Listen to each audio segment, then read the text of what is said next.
প্রিয় শিক্ষার্থীরা, আসসালামু আলাইকুম। অনলাইন ভিত্তিক রেকর্ডিং ভিডিও ক্লাসে তোমাদের স্বাগত ও অভিনন্দন জানাচ্ছি। আমি মোহাম্মদ ইসমাইল হোসেন ভূঁইয়া। আমি মাইলস্টোন স্কুল অ্যান্ড কলেজে পদার্থবিজ্ঞান বিভাগের সহকারী শিক্ষক হিসেবে কর্মরত আছি। শিক্ষার্থীরা, তোমরা নিশ্চয়ই সুস্থ আছো এবং ভালো আছো, নিরাপদ জীবন অতিবাহিত করছো এবং করোনাকালীন সময়ে বাসায় অবস্থান করছো। শিক্ষার্থীরা, আজকে আমরা তোমাদেরকে ক্লাস নিব অধ্যায় 5 পদার্থের অবস্থা ও চাপ নিয়ে। আর আজকে লেকচার নাম্বার হচ্ছে 6। চলো শিক্ষার্থীরা, আমরা তাহলে আজকে কি কি আলোচনা করব এই অধ্যায় থেকে সেটা আমরা একটু দেখে নিই। আমরা 1 নম্বর আলোচনা করব প্যাসকেলের সূত্র, 2 নম্বরে F2/F1 = A2/A1 সম্পর্ক প্রতিপাদন, 3 নম্বরে বল বৃদ্ধিকরণ নীতি আলোচনা করব, 4 নম্বরে আছে বায়ুমণ্ডলীয় চাপ, 5 নম্বরে টরিসিলির সূত্র, টরিসিলির শূন্যস্থান ও টরিসিলির পরীক্ষাটা আমরা আলোচনা করব। 6 নম্বরে আছে অনুধাবনমূলক প্রশ্ন। এই আলোচ্য বিষয়ের উপরে আমরা একটা অনুধাবনমূলক প্রশ্ন আলোচনা করব। দেন সবশেষে আমরা গাণিতিক সমস্যা আলোচনা করব। গাণিতিক সমস্যা হচ্ছে এই অধ্যায়ে যেটা এই আলোচ্য বিষয়ের উপরে যে আলোচনার বিষয়ের উপরে আমরা 2-1টা গাণিতিক সমস্যা আলোচনা করব। তো চলো শিক্ষার্থীরা, আমরা তাহলে ক্লাস শুরু করি। শুরুতে আমরা প্যাসকেলের সূত্র নিয়ে আলোচনা করব। তাহলে শিক্ষার্থীরা, আমরা এখন প্যাসকেলের সূত্রটা নিয়ে আলোচনা করব। প্যাসকেলের সূত্রটা আগে আমরা একটু পড়ি, দেখো। প্যাসকেলের সূত্র: একটা আবদ্ধ পাত্রে তরল বা বায়বীয় পদার্থের কোনো অংশের উপর বাইরে থেকে চাপ প্রয়োগ করলে সেই চাপ কিছুমাত্র না কমে তরল বা বায়বীয় পদার্থের সব দিকে সমানভাবে সঞ্চালিত হয় এবং তরল বা বায়বীয় পদার্থের সংলগ্ন পাত্রের গায়ে লম্বভাবে ক্রিয়া করে। এখন আমরা এই প্যাসকেলের সূত্রটা পড়লাম, তো আমরা এটা একটু বুঝে নিই যে আসলে এটা কি বলছে বা কি বুঝাতে চাইছে। এখন দেখো, আমি এই প্যাসকেলের সূত্র বোঝার জন্য এখানে একটা আবদ্ধ পাত্র অঙ্কন করেছি। আবদ্ধ পাত্রের মধ্যে আমি কিছু তরল পদার্থ চিন্তা করলাম যে এই পাত্রের মধ্যে কিছু তরল পদার্থ ভর্তি করা আছে এবং পাত্রটি দেখো A, B, C এবং D 4টা ছিদ্রপথ আছে। তার মধ্যে আমি প্রথম ছিদ্রটা খোলা রেখে সবগুলো ছিদ্রপথ বন্ধ করে দিলাম। সবগুলো ছিদ্রপথ বন্ধ করে দিয়ে এখানে 1 নিউটন বল প্রয়োগ করলাম। 1 নিউটন বল প্রয়োগ করার কারণে এখানে একটা চাপের উৎপত্তি হবে বা চাপের উদ্ভব হবে। এই চাপটা তাহলে কি হবে দেখো, F = আমরা জানি P = চাপ, P = F/A। তাহলে একটু খেয়াল করো, এখানে তাহলে চাপটা কি হবে দেখো, F হচ্ছে 1 নিউটন বল। তাহলে আমি যদি লিখি 1 নিউটন, আর A বলতে এখানে বোঝাচ্ছে এই ছিদ্রপথের ক্ষেত্রফল 1 মিটার স্কয়ার ক্ষেত্রফল, B ছিদ্রপথের ক্ষেত্রফল ধরলাম 2 মিটার স্কয়ার, C ছিদ্রপথের ক্ষেত্রফল ধরলাম 3 মিটার স্কয়ার, D ছিদ্রপথের ক্ষেত্রফল ধরলাম 4 মিটার স্কয়ার। আমি যেহেতু এই ছিদ্রপথ দিয়ে চিন্তা করতেছি, যেহেতু এই পদে 1 নিউটন বল প্রয়োগ করা হয়েছে, তখন আমি কি করলাম দেখো, 1 নিউটন আর এর মান হচ্ছে 1 মিটার স্কয়ার সমান সমান হচ্ছে 1 নিউটন পার মিটার স্কয়ার। এটাকে 1 নিউটন পার মিটার স্কয়ার না লিখে চাপের একক আমি প্যাসকেলও লিখতে পারি। তাহলে দেখো শিক্ষার্থীরা, তাহলে আমরা ধরো এই ছিদ্রপথে যখন 1 নিউটন বল প্রয়োগ করলাম, তাহলে এখানে চাপ আসলো কত, 1 প্যাসকেল। তাহলে সূত্রের মধ্যে বলছে যে বাইরে থেকে যে চাপ প্রয়োগ করবা সেই চাপ কিছুমাত্র না কমে তরল বা বায়ু পদার্থের সব দিকে সমানভাবে সঞ্চালিত হবে। মানে বলছে 1 প্যাসকেল চাপ যদি এখানে হয়, তাহলে এখানেও 1 প্যাসকেল চাপ কাজ করবে, এখানেও কাজ করবে, এখানেও কাজ করবে। তাহলে আমরা বি নাম্বারটা দিয়ে একটু দেখি আসলে ঠিক কিনা। P = F এর মান ধরো আমি 2 নিউটন দেওয়া আছে এখানে, আর ক্ষেত্রফল দেওয়া আছে 2 মিটার স্কয়ার। তাহলে দেখো, তাহলে হচ্ছে কি 1 নিউটন পার মিটার স্কয়ার সমান সমান কি 1 প্যাসকেল। তাহলে আমরা বুঝলাম একইভাবে এখানে যেরকম 1 প্যাসকেল আসছে, এখানেও 1 প্যাসকেল আসবে, এখানেও 1 প্যাসকেল আসবে। এরপরে বলা হচ্ছে যে কি, এবং তরল বা বায়বীয় পদার্থের সংলগ্ন পাত্রের গায়ে লম্বভাবে ক্রিয়া করে। এই চাপটা এখানে যেভাবে লম্বভাবে ক্রিয়া করতেছে, এখানেও লম্বভাবে ক্রিয়া করবে, এখানেও লম্বভাবে ক্রিয়া করবে এবং এদিকেও লম্বভাবে ক্রিয়া করবে। তাহলে শিক্ষার্থীরা, আমরা এতক্ষণে প্যাসকেলের সূত্রটা নিশ্চয়ই বুঝে ফেললাম। এরপরে আমরা 2 নম্বরে F2/F1 = A2/A1 সম্পর্কটা প্রতিপাদন করার চেষ্টা করব। তাহলে শিক্ষার্থীরা, আমরা এখন F2/F1 = A2/A1 সম্পর্কটা প্রতিপাদন করব। এই সম্পর্কটা প্রতিপাদন করতে আমাদের একটা চিত্রের প্রয়োজন। দেখো, বোর্ডে আমি একটা চিত্র অঙ্কন করেছি। আগের চিত্রটার সম্পর্কে একটু আমরা জেনে নিই। চিত্রের মধ্যে দেখো, এখানে একটা C1 একটা সিলিন্ডার বা পিস্টন চিন্তা করি আমরা। এই C1 একটা পিস্টন, এখানে C2 একটা পিস্টন, এই দুইটা পিস্টনকে একটা নল দ্বারা সংযুক্ত করা আছে এবং C1 পিস্টন এবং C2 পিস্টন এবং নলের মধ্যে দিয়ে কি আছে, তরল ভর্তি করা আছে, তরল পূর্ণ করা আছে। এখন দেখো C1 পিস্টনের চাইতে C2 পিস্টনটা বড়, C1 পিস্টনের চাইতে C2 পিস্টনটা বড়, এই কারণে C1 is less than C2 আমি লিখলাম। এরপরে C1 পিস্টনের যে প্রস্থচ্ছেদের ক্ষেত্রফল, পিস্টন এর প্রস্থচ্ছেদের ক্ষেত্রফল যেহেতু বৃত্তাকৃতিক, তাহলে এই ক্ষেত্রফলটাকে আমরা এরিয়া হিসেবে A1 ধরলাম এবং C2 প্রস্থচ্ছেদের ক্ষেত্রফলটাকে আমরা A2 ধরলাম। এখন দেখো C1 পিস্টনের প্রস্থচ্ছেদের ক্ষেত্রফল হচ্ছে A1, C2 পিস্টনের প্রস্থচ্ছেদের ক্ষেত্রফল হচ্ছে A2। এখন আমি যদি কোনোভাবে যদি F1 বল, F1 একটা বল, F1 কে বল ধরলাম, A1 পিস্টনের উপর যদি A1 প্রস্থচ্ছেদের ক্ষেত্রফলের উপর যদি প্রয়োগ করি, এটা চাপ উৎপন্ন হবে। এই চাপটা তরল পদার্থটাকে বা তরলটাকে কি করবে, নিচের দিকে চাপ দিবে। চাপ দিলে পরবর্তী তরলগুলো নলের মধ্যে দিয়ে C2 পিস্টনের দিকে চাপ দিবে। C2 পিস্টনটা এই নিচের দিকে, তরলটা উপরের দিকে একটা প্রেসার দিবে বা চাপ দিবে। এই চাপটা F2 বল হয়ে উপরের দিকে কাজ করবে। মূলত এই এই এই চিত্রের এই কথাগুলো প্রমাণ করার জন্য আমরা F2/F1 = A2/A1 এই সম্পর্কটাকে প্রতিপাদন করব। তো চলো শিক্ষার্থীরা, আমরা তাহলে শুরু করি। তাহলে F1 বলটা C1 পিস্টনের ছোট পিস্টনের মধ্যে দিয়ে বল প্রয়োগ করার কারণে এখানে C2 পিস্টনের যেহেতু বড় এবং কি A2 প্রস্থচ্ছেদের ক্ষেত্রফল যেহেতু বেশি, তাহলে বলটা কয়েক গুণ বৃদ্ধি পেয়ে F2 বল হিসেবে কাজ করবে। তাহলে আমরা কি বলতে পারি, এখানে F1 বলের চাইতেও F2 বল বড় হবে। এখন আমরা যদি একটু এখন ব্যাখ্যা করি, দেখো তাহলে দেখো C1 পিস্টনের জন্য চাপ কি হবে, P = F1/A1। এটা কার জন্য, C1 পিস্টনের জন্য। তাহলে C2 পিস্টনের জন্য চাপ কি হবে, দেখো F2/A2। এটা এই চাপটা কি হবে, ঊর্ধ্বমুখী হবে এবং বলটাও ঊর্ধ্বমুখী হবে। সেক্ষেত্রে আমরা লিখতে পারি এটা হচ্ছে C2 পিস্টনের ক্ষেত্রে। এখন আমি যদি এখানে বা F2 = যদি লিখি, F2 এর মানটা কি হতে পারে, P × A2,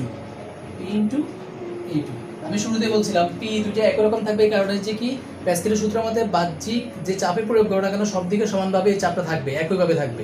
সেই ক্ষেত্রে Pটা আমরা চেঞ্জ করতে পারি না। তাহলে দেখো P এর মানটা কি আমি বসাতে পারি, F1/A1 × A2। দেখো F2, বা আমি যদি এখানে F2 রেখে দিয়ে যদি F1টাকে যদি আমি নিচে নিয়ে আসি = আবার A2টা উপরে থাকলো, A1টা নিচে চলে আসলো।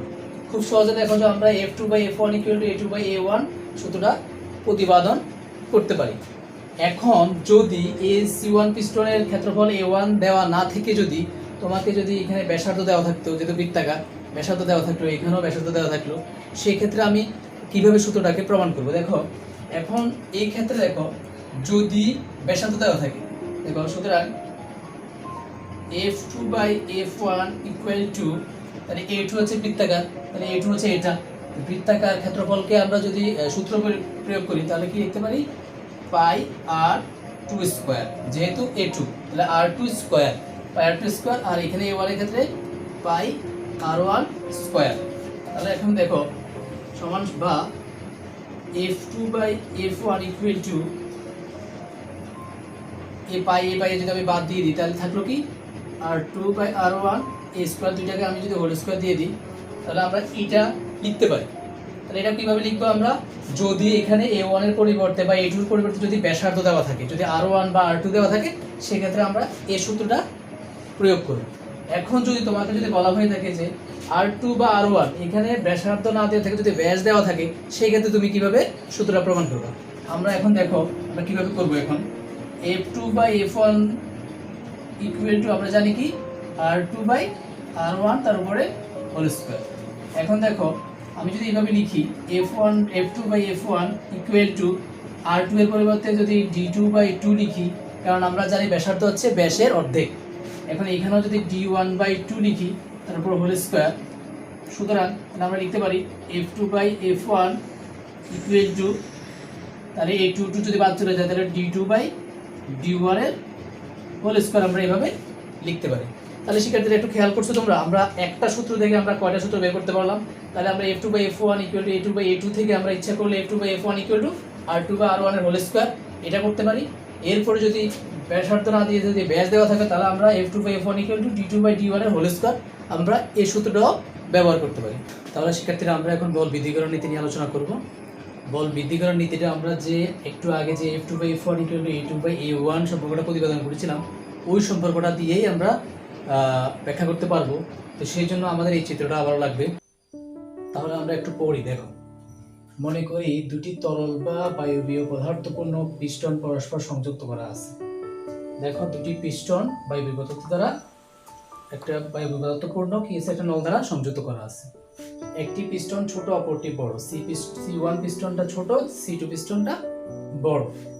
এখন ছোট পিস্টনের উপর বাইরে থেকে কোনো বল প্রয়োগ করলে, ধরলাম বাইরে থেকে আমরা F1 বলটা প্রয়োগ করলাম, সেই বল প্যাসকেলের সূত্র অনুযায়ী বড় পিস্টনের মধ্যে দিয়ে এই বল প্রয়োগ করার কারণে এখানে একটা চাপ হচ্ছে, এই চাপটা এদিকে ঊর্ধ্বমুখী বল কাজ করতেছে। তাহলে কি হচ্ছে, বড় পিস্টনের মধ্যে দিয়ে কয়েক গুণ বৃদ্ধি পেয়ে উপরের দিকে কাজ করে, কয়েক গুণ বৃদ্ধি পেয়ে কি করবে, উপরের দিকে কাজ করবে, আর সেটা হচ্ছে বল বৃদ্ধিকরণ নীতি। আমরা যদি এখন একটু ব্যাখ্যা করতে যাই, আমরা জানি কি সূত্রটা কি ছিল, f2/f1 =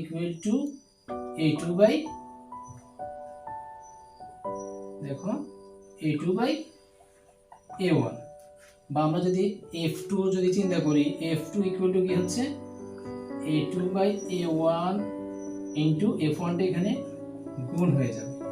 এখন তুমি যদি একটু ভাবো a2 আর a1 এর মান আমরা যদি কোনোভাবে, যেহেতু a2 পিস্টনটা C2 পিস্টনটা বড়, তাহলে a2 এর মান বেশি হবে আর a1 এর মান কম হবে।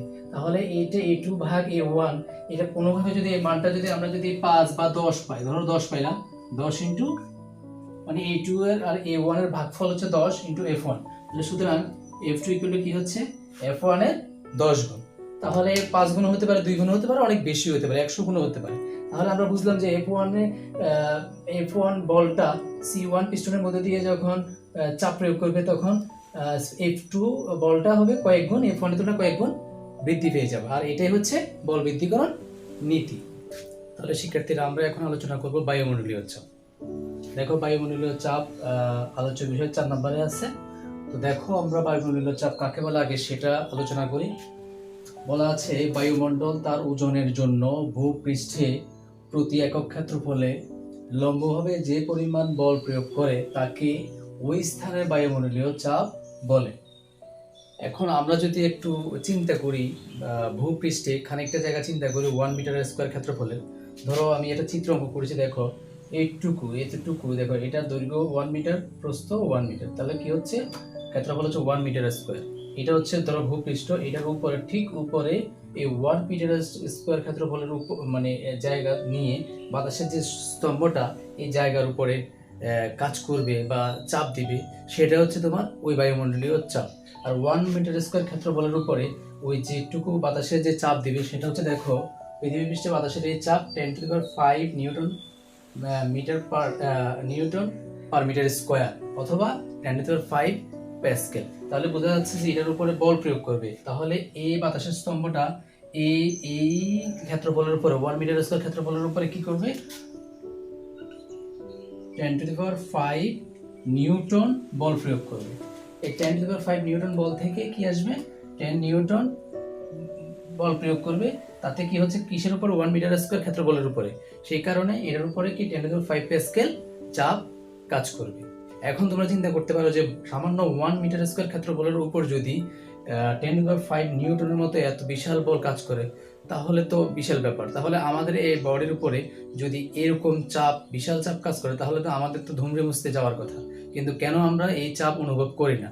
এটার একমাত্র কারণ হচ্ছে আমাদের শরীরের ভেতরে একটা চাপ কাজ করে যেটা বায়ুমণ্ডলীয় চাপ থেকে খানিকটা বেশি অথবা তার কাছাকাছি। এই কারণে বায়ুমণ্ডলীয় চাপ এবং আমাদের শরীরের ভেতরের চাপ দুটা কাটাকাটি হয়ে যায়, সেই কারণে আমরা ওই চাপটা অনুভব করতে পারি না। শিক্ষার্থীরা আমরা এখন টরেসিরের শূন্যস্থান নিয়ে আলোচনা করব। দেখো, আলোচ্য বিষয়ের 5 নম্বরে টরেসিরের শূন্যস্থান আছে, এটা নিয়ে আমরা আলোচনা করব। আলোচনার সুবিধার জন্য বা তোমাদের বোঝার সুবিধার্থে আমি দুটো চিত্র অঙ্কন করেছি। এখন আমি আগে টরেসিরের শূন্যস্থান কাকে বলে তার সংজ্ঞাটা একটু পড়ি। দেখো বলা আছে এক মুখ বন্ধ প্রায় 1 মিটার লম্বা পারদপূর্ণ কাঁচনলকে একটি পারদপূর্ণ পাত্রে উল্টো করে খাড়াভাবে রাখলে বায়ুমণ্ডলীয় চাপের কারণে পারদ স্তম্ভ কিছুটা নেমে এসে স্থির হয়, অর্থাৎ উপরের কিছুটা অংশ বায়ুশূন্য হয়। এই বায়ুশূন্য অংশকে টরিসিলি শূন্যস্থান বলে। আচ্ছা, আমরা একটু দেখি।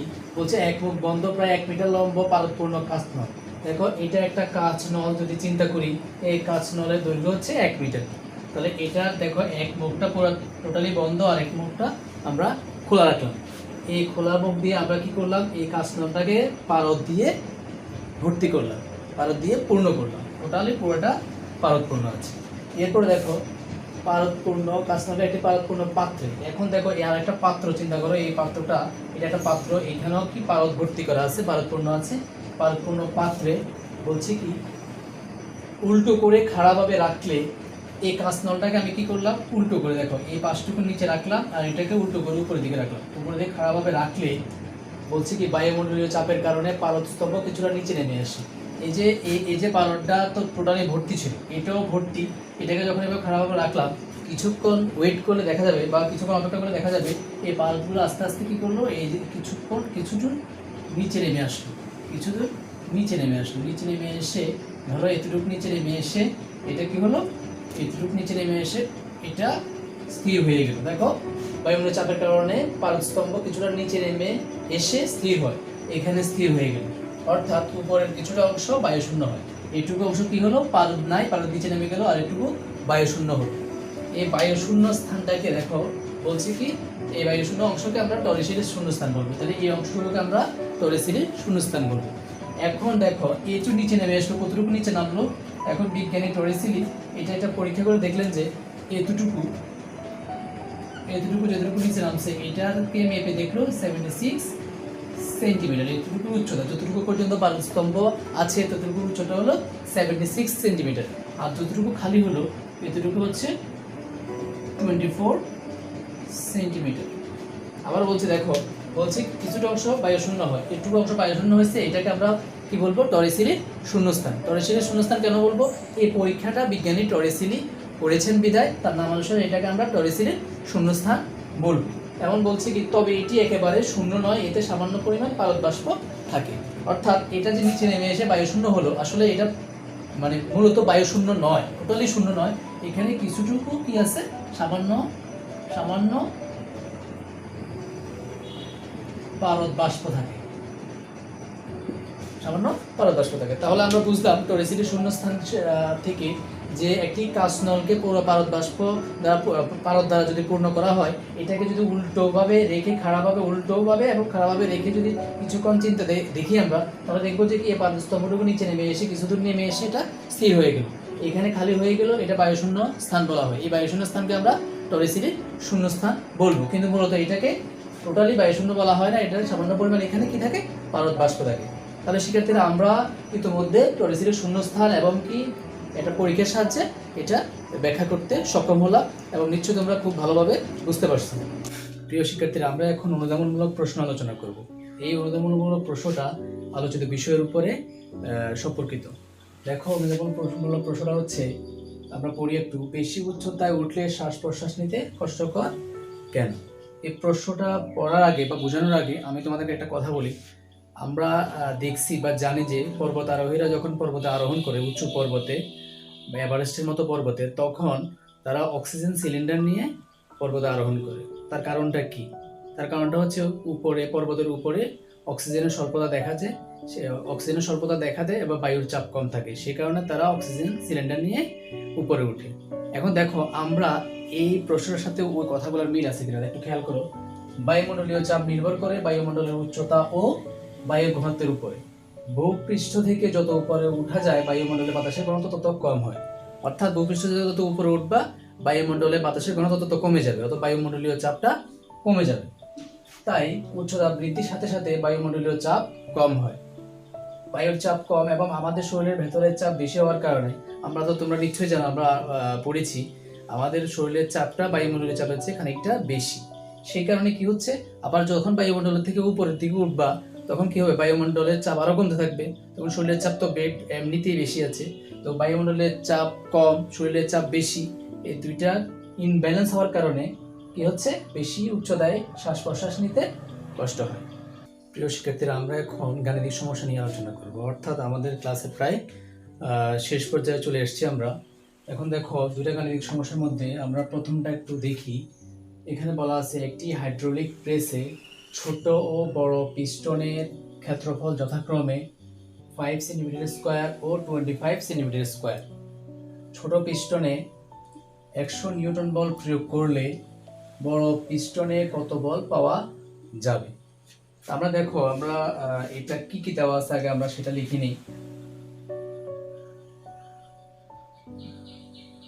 এখানে দেখো, ছোট পিস্টন বড় পিস্টনের ক্ষেত্রফল দেওয়া আছে। আমরা লিখি ছোট পিস্টনের ক্ষেত্রফল কি আমরা A1 চিন্তা করলে A1 সমান 5 সেন্টিমিটার স্কোয়ার।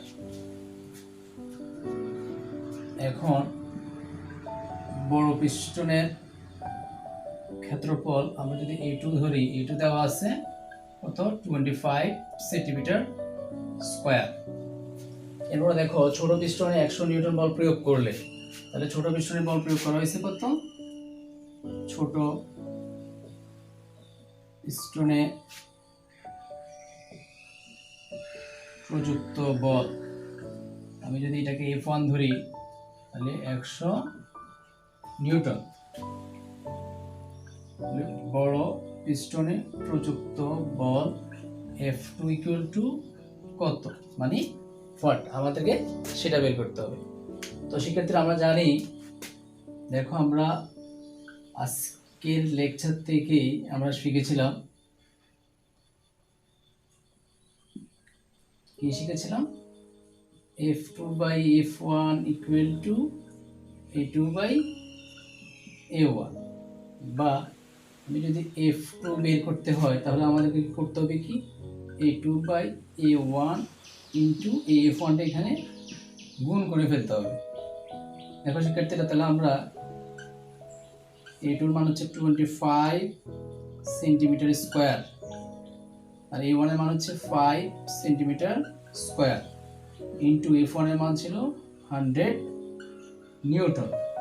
তাহলে দেখো, একটু চিন্তা করে দেখো, আমরা সেন্টিমিটার স্কোয়ার আমরা বাদ দিয়ে দিতে পারি, আর 5 এর সাথে 5 যদি গুণ করি কি হবে, 5 5 ভাগ করলে 5 5 25, থাকতেছে কি 5 100 500 নিউটন, 500 নিউটন। সেক্ষেত্রে একটু খেয়াল করো, আমরা F1 এর মান দেওয়া ছিল 100 নিউটন, F2 এর মান আসলে কত, 500 নিউটন। আমরা যে বল বৃদ্ধিকরণ নীতি করেছিলাম, যে ছোট পিস্টনে যদি যে বল প্রয়োগ করা হবে বড় পিস্টনে সে কয়েক গুণ বৃদ্ধি পায়, সেটা আমরা এখানেও দেখলাম যে আসলে অঙ্ক করে আমরা বুঝতে পারলাম যে কয়েক গুণ বৃদ্ধি পেয়েছে। এখন দেখো, আমরা 2 নম্বর অঙ্কটা যদি করি, একটু খেয়াল করো, অঙ্কটা একটু পড়ি। একজন পূর্ণবয়স্ক মানুষের দেহের ক্ষেত্রফল 1.5 মিটার স্কোয়ার। একটা পূর্ণবয়স্ক মানুষের দেহের ক্ষেত্রফল দেওয়া আছে, এবং বায়ুমণ্ডল তার দেহের উপর 1.5 ইন্টু 10⁵ নিউটন বল প্রয়োগ করলে পূর্ণবয়স্ক মানুষটির চাপ কত হবে। একদম সোজা অঙ্ক। আমরা যদি এখন এটা করি, দেখো তাহলে দেওয়া আছে কি, দেহের ক্ষেত্রফল, তাহলে আমরা এখানে ক্ষেত্রফল দেওয়া আছে কত, ক্ষেত্রফল A equal to 1.5 metre square, আর প্রযুক্ত বল দেওয়া আছে কত, দেখো প্রযুক্ত বল F equal to 1.5 into 10⁵ newton প্রযুক্ত বল দেওয়া আছে। বলছে চাপ কত, তাহলে চাপ P equal to কত আমাদেরকে বের করতে হবে। তাহলে আমরা কি কি দেওয়া আছে সেটা আমরা লিখে ফেললাম। এখন আমাদেরকে সূত্র বসিয়ে আমরা শুধু জাস্ট অঙ্কটা করব। তাহলে আমরা লিখবো, আমরা জানি চাপ E equal to F by A, এটা আমরা আগে থেকে শিখেছি। তাহলে দেখো একদম সোজা, F এর মান হচ্ছে 1.5 ইন্টু 10⁵ নিউটন। আর এখানে ফোর্স এরিয়া হচ্ছে 1.5 মিটার স্কোয়ার। তাহলে সেক্ষেত্রে দেখো আমরা 1.5 আর 1.5 এই দুটো আমরা ইচ্ছা করলে কেটে দিতে পারি। তাহলে থাকলো কি এখানে শুধু 10⁵ নিউটন পার মিটার স্কোয়ার। অর্থাৎ আমরা এটাকে লিখতে পারি 10⁵